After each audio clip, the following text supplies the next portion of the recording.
नमस्कार, मेरा नाम आलोक है। आप लाइव स्ट्रीम देख रहे हैं। बिहार बिग डिबेट में आपका बहुत स्वागत है। छात्रों के साथ, शिक्षकों के साथ इस बिहार में कितनी नाइंसाफी होती रहेगी। बिहार बिग डिबेट में आज हम इस बात को लेकर ही चर्चा करेंगे। हमारे साथ कई मेहमान हैं, हम सबका पहले परिचय करा दें। गुरु रहमान जी हैं, बहुत स्वागत सर और बहुत धन्यवाद। आप चलकर हमारे स्टूडियो तक आए और बातें जो आज गुरु रहमान रखेंगे उससे जो सिस्टम में बैठे हुए लोग हैं उनके कान के पर्दे हिल जाएंगे, क्योंकि सिस्टम में अभी भी गड़बड़ी है। टीचर्स के ट्रांसफर पोस्टिंग में क्या हुआ, ये बात किसी छुपी नहीं है। अब तो स्थगित कर दिया गया है ट्रांसफर पोस्टिंग नीति को। क्यों? शिक्षकों ने हंगामा किया। सौरभ कुमार जी हैं, बहुत स्वागत है, छात्र नेता हमारे साथ। रवि उपाध्याय जी हैं, सीनियर जर्नलिस्ट पत्रकार हैं, हमारे साथ हैं। पहले हम रवि सर से ही शुरुआत करेंगे। बीपीएससी परीक्षाएं लेती है, लोग टीचर बनते हैं, फिर सक्षमता परीक्षा भी हुई, राज्यकर्मी का दर्जा भी मिला, ट्रांसफर पोस्टिंग नीति भी बनी, अमल भी होने लगा, फॉर्म भी भरने लगा। 22 तारीख लास्ट डेट था, आज स्थगित करना पड़ा। यानी कि टीचर्स की जो मांग थी वो भारी पड़ गई, हाईकोर्ट तक की बात गई।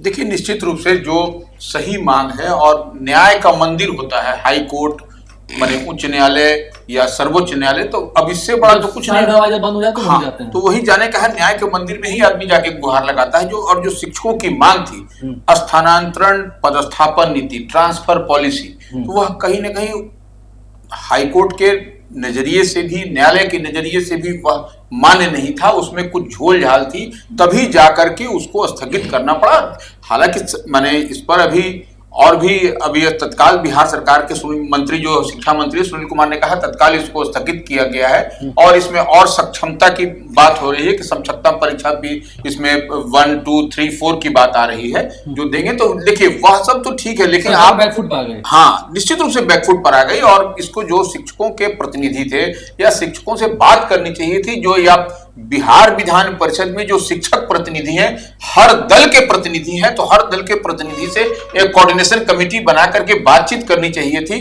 तभी जाकर के जो सच्चाई है, दूध का दूध पानी का पानी होता। तो आज यह परेशानी सरकार को या सरकार के लिए किरकिरी नहीं होती। हम देखिए, अभी शिक्षकों की मुसीबत दूर हुई है। ट्रांसफर पोस्टिंग नीति जो है उसे स्थगित करना पड़ा है। शिक्षकों की मांग थी, हालांकि शिक्षकों की मांग है कि ट्रांसफर पोस्टिंग हो, ये बात सही है, लेकिन अब 10 अनुमंडल आपने कह दिया। पहले 3 जिला कहा, फिर 10 अनुमंडल, फिर कुछ और। इसलिए अब जब हाईकोर्ट ने बीच में हस्तक्षेप किया है, स्टे लगाया है, 21 जनवरी को अगली सुनवाई होगी, देखना होगा। लेकिन उस समय ही शिक्षा विभाग ने नीति को स्थगित कर दिया है। आगे कुछ बदलाव भी होंगे, शिक्षा मंत्री ने कहा है। शिक्षकों की बात तो हो गई। अब जब हम छात्रों की बात पर आते हैं, छात्रों की बात पर हम आएंगे। गुरु रहमान जी हमारे साथ हैं। जो कांस्टेबल की भर्ती होती है, जो सिपाही की भर्ती होती है, जो दरोगा की भर्ती होती है, पास तो कर गए, हम पास कर गए, कोई फेल कर गया। मान लिया, मैं उदाहरण, सौरभ जी पास कर गए, मैं फेल कर गया, मैं पास कर गया, सौरभ जी फेल कर गए।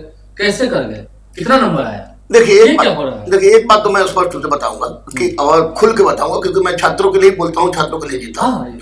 स्पष्ट रूप से हम बता दें कि बिहार लोक सेवा आयोग हो, बीएसएससी हो, सिपाही भर्ती बोर्ड हो या दरोगा भर्ती बोर्ड हो, ये चारों आयोग में कोई भी आयोग इतना सक्षम नहीं है कि किसी परीक्षा को पारदर्शिता के ढंग से सामने नहीं कर सकता है। तो निश्चित रूप से 67 का सारा क्वेश्चन, 150 क्वेश्चन आउट होता है, रोड पर रहते हैं। बीएसएससी का 7-7 दिन पहले क्वेश्चन आउट हो जाता है, सिपाही का क्वेश्चन आउट होता है, दरोगा क्वेश्चन आउट होता है। मेरा कहना यह है कि चलिए, सिपाही की अभी 21,391 की बहाली आई थी 3 साल पहले। परीक्षा हुआ, परीक्षा हुआ, उसके बाद क्वेश्चन आउट हो गया, उसके बाद कैंसिल हुई, फिर रिजल्ट है। 1,07,079 बच्चे पास किए।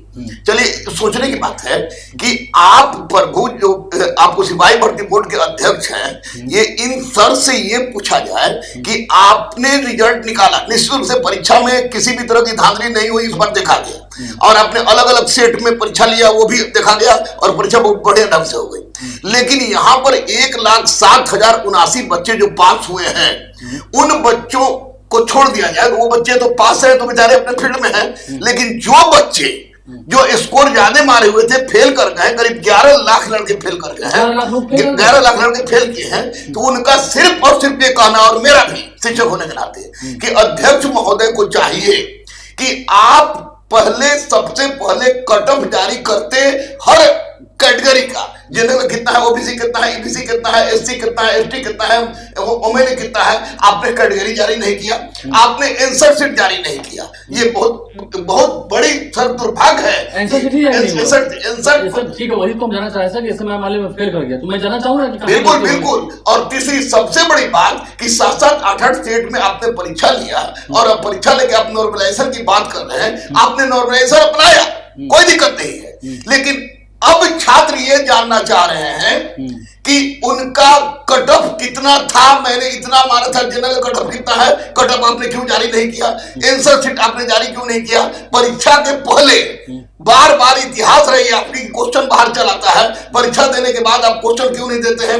और सबसे बड़ी बात कि जिस नॉर्मलाइजेशन को लेकर बीपीएससी या आप उत्तर प्रदेश में तरह तरह के बवाल हो रहे हैं, तो उस नॉर्मलाइजेशन की प्रक्रिया क्या है, छात्र ये जानना चाहते हैं कि हमारा कदम दीजिए कि मैं क्यों फेल कर गया, हमारा आंसर शीट दीजिए कि मैंने कैट मारे बिल्ली मारा है, हो सकता है आप कैट मारे चूहा मारे हो, जैसा कि आपका इतिहास रहा है। नॉर्मलाइजेशन की प्रक्रिया क्या है, और सबसे महत्वपूर्ण बात कि आप परीक्षा लेने के बाद क्वेश्चन नहीं देते हैं। यह केवल सिपाही भर्ती बोर्ड की बात नहीं है, सिपाही भर्ती बोर्ड की बात नहीं है, उससे भी एक कदम आगे बढ़ गया बीपीएससी, जहां से दारोगा की नियुक्ति होती है।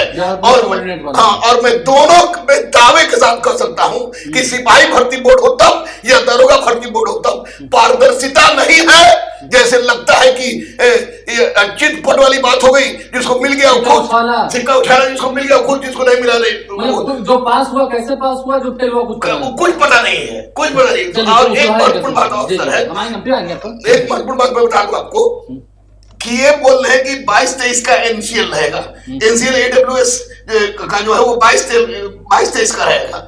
अरे प्रभु, जो आपने नोटिस निकाला 1275 में भी निकाला था, लेकिन सब लड़कों को आपने अलाउ किया। मैं कहता हूं कि एनसीएल में ना तो आपको जात कभी किसी की बदल जाएगी एक आध साल में, और ना ही कोई ऐसा होगा, एक आध हो सकता है कि एक आध साल में खरपति से खरपति बन जाए, लेकिन ईडब्ल्यूएस और एनसीएल के लिए समय सीमा निर्धारित करना 22-23 किसी भी दृष्टिकोण से स्टूडेंट के लिए उचित नहीं है। अगर हम बात करेंगे ठीक है, जैसे होता क्या है कि कहीं होता है कि कम नंबर होता है, कम नंबर में भी वो पास कर जाते हैं, क्योंकि वहां पर रिजर्वेशन पॉलिसी भी तो है। No question as about reservation, यहाँ पर हर कैटेगरी की मैं बात कर रहा हूँ। आप दीजिएगा ना भाई, आप डॉक्टर हैं, मैं आपके पास चेक कराने जाऊंगा अपना ब्लड ग्रुप, आप हमको बोलिए कि तुम्हारा ठीक है, मैं पूछूंगा कि मेरा हेमोग्लोबिन कितना है, मेरा फलाना कितना है, मेरा ठिकाना कितना है, तो कुछ नहीं, बस पास फेल।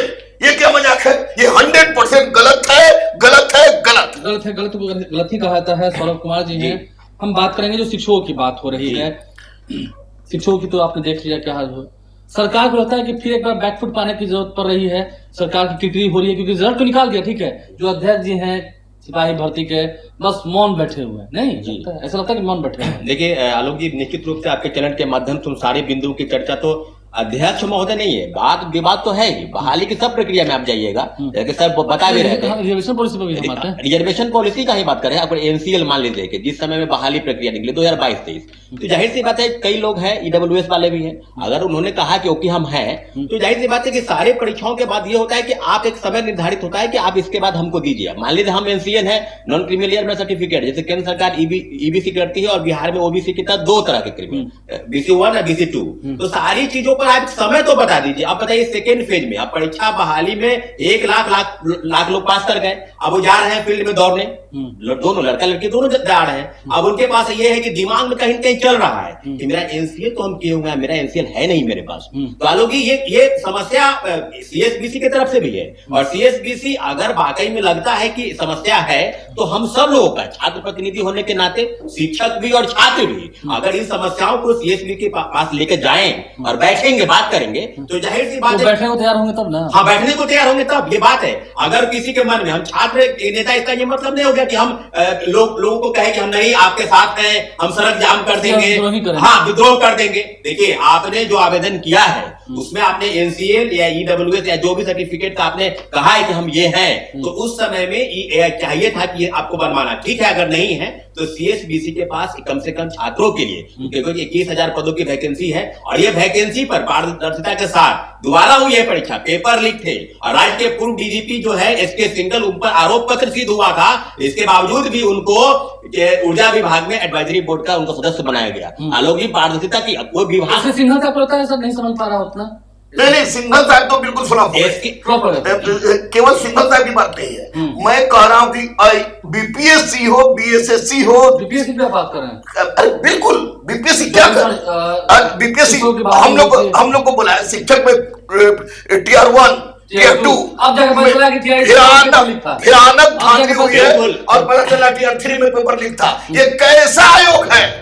हम तो कहते हैं कि माननीय मुख्यमंत्री को डायरेक्ट हस्तक्षेप करके इन सारे आयोगों के अधिकार क्षेत्र को छीनकर यूपीएससी को दीजिए, क्योंकि यूपीएससी अपना सारा कुछ करता है। यूपीएससी पीटी जब पास करता है आदमी, तो पीटी पास करने के बाद दिखवाता है कि कैटेगरी आपका क्या है, लेकिन अंतिम चयन के समय में, इंटरव्यू के समय में वो देखता है कि ये किस कैटेगरी का है। ये लोग यूपीएससी से बड़े हैं और शर्म होने करनी चाहिए इन सारे आयोग के अध्यक्षों को, जो छात्रों की जिंदगी के साथ खेल रहे हैं। आज बिहार के लाखों छात्रों की जिंदगी खेल रहा है लोग, बच्चे जो दौड़ रहे हैं उनके दिमाग में भी डर है कि मेरा एनसीएल 22-23 का नहीं है। जो फेल कर गए उनको ये नहीं पता कि हम क्यों फेल कर गए। तो बात ये हो रही है ना कि जिसको आपने कहा कि उस वक्त बना कर दीजिए 2022 का, जब 22 में विज्ञापन निकला था, तो अभी तो बनवा लेगा, बिल्कुल बनवा लेगा, जाहिर सी बात है। जिसका उस वक्त नहीं था, जिसमें उसमें नहीं था, आप समय तो दीजिए। अगर बाइकर में जैसे कि फॉर्म अप्लाई होता है, उसमें ये होता है कि आप ओके कीजिए, मतलब है तो ओके, नहीं है तो फिर। कहने का मतलब है कि आप एक समय तो दीजिए। आलोक जी, मोटा मोटी जो बात यह है कि छात्रों को किसी भी आयोग और संस्थान में विश्वास नहीं रहा है, क्योंकि उसने पारदर्शिता को पूरी तरीके से भंग किया है। बिल्कुल बीपीएससी की कौन सी परीक्षा का प्रणाली, 66 में बीपीएससी का बात करेंगे, कट ऑफ 108 चला गया था,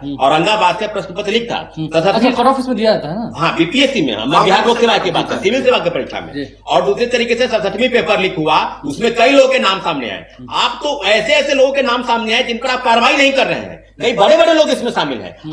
अब देखिए, टीआरई 3 का पेपर सबसे पहले मैंने ही उजागर किया था, हजारीबाग के इजाक से 270 लोगों की गिरफ्तारी हुई थी। उसके बाद टीआरई 2 के पेपर लीक के सबूत मिले हैं। निश्चित रूप से ईओयू ने कोर्ट में एफिडेविट फाइल किया है कि हाँ पेपर लीक थे। उसके लोग न्यूज भी हो गए। हम अभी सर के पास आएंगे। अभी सर, टीआरई 3 की परीक्षा हुई, रिजल्ट निकल गया है, अब मालूम हो रहा है कि टीआरई 2 का भी पेपर लीक था।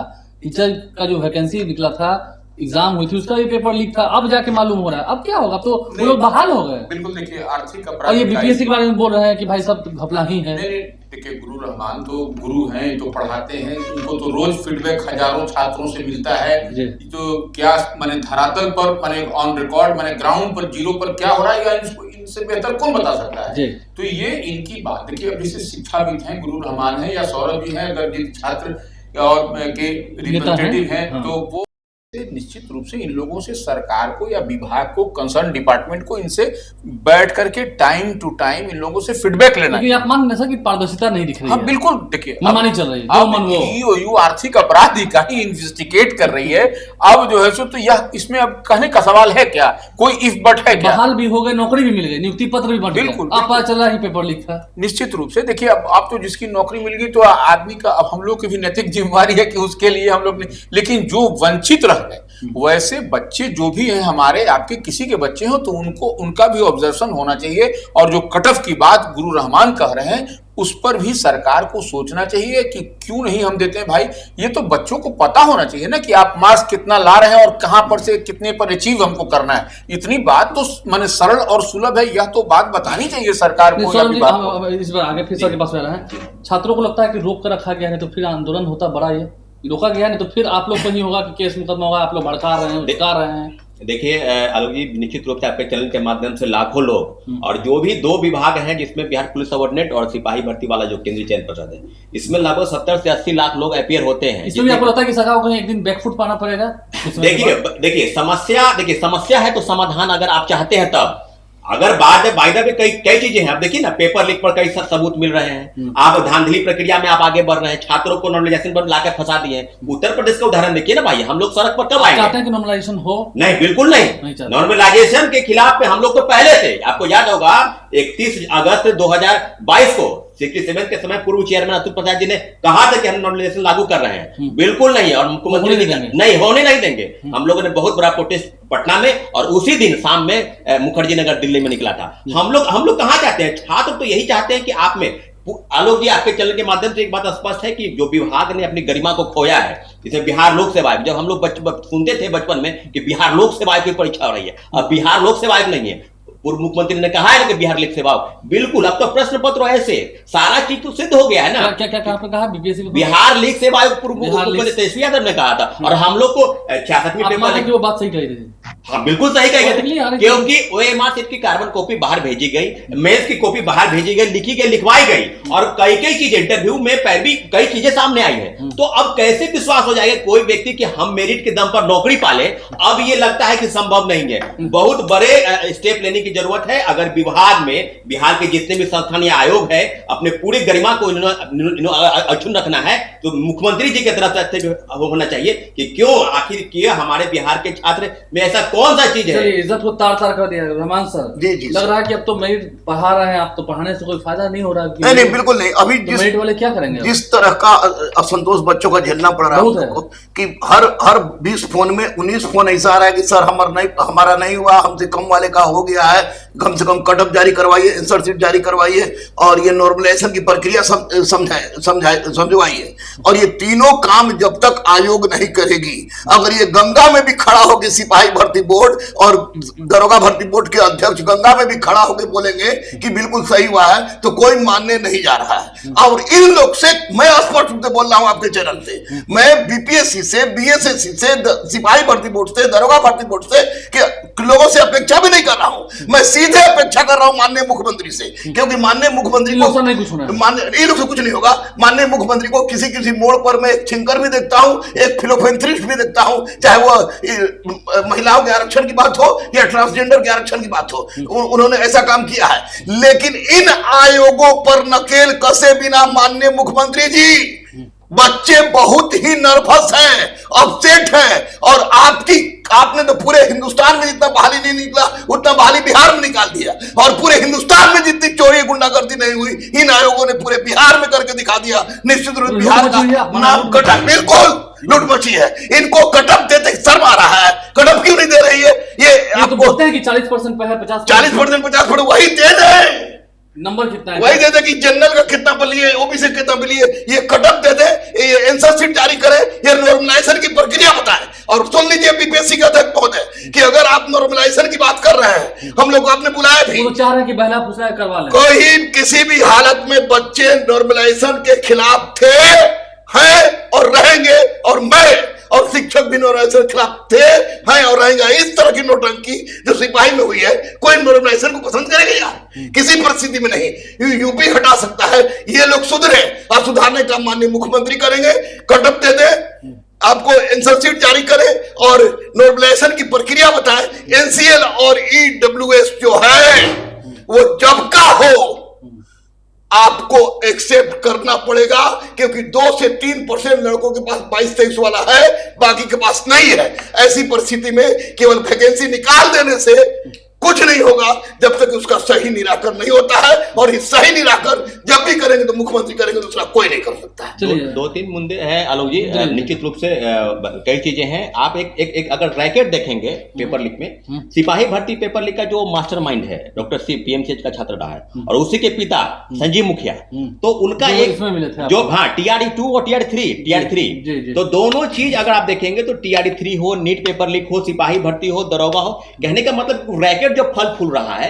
संजीव मुखिया गेस्ट हाउस में रुके थे। हाँ बिल्कुल, एक छोटा सा उदाहरण है। संजीव मुखिया का भी कोई मुखिया है जिसको संरक्षण प्राप्त है। अगर संरक्षण यूं ही देते रहेंगे, किसी की भी सरकार हो, हम ये नहीं कह रहे हैं, राज्य सरकार परीक्षा पेपर लीक होता नहीं है, पेपर लीक करवाया जाता है। निश्चित रूप से इसको खत्म करने की जरूरत है। मान रहे सर कि अगर सरकार सही में ठान ले तो पेपर लीक नहीं होता। सरकार एंटी पेपर लीक बिल तो बनाया था। हाँ, एंटी पेपर बिल बना, उसके बावजूद भी नीट पेपर आउट हुआ ना। एंटी पेपर बिल बना, उसके बावजूद भी आपको पता चला कि बिहार में जितना परीक्षा हुआ उसका क्वेश्चन आउट हुआ, गुजरात में क्वेश्चन आउट हुआ, उत्तर प्रदेश में क्वेश्चन आउट हुआ, राजस्थान में क्वेश्चन आउट हुआ। बिल पारित करना उद्देश्य नहीं है हुजूर, बिल को इंप्लीमेंट करना, और किस पर हो लागू। जिस वजह से इसके सिंगल को आपने पारितोषित कर दिया, जैसे इन्होंने लगा कि सिपाही भर्ती बोर्ड में क्रांति ला दिया, ये क्या जरूरत थी?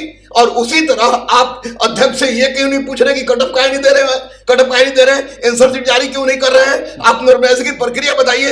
एस्टेट भारतीय है, देशद्रोही नहीं, और उसके द्वारा किए गए कार्य का प्रतिफल चाहे वो पास हो या फेल हो उसको मिलना चाहिए, तभी स्टूडेंट को संतुष्टि होगी। अदरवाइज किसी आयोग पर किसी को विश्वास नहीं है। अंतिम सवाल रवि सर, अंतिम प्रतिक्रिया आप सही लेंगे।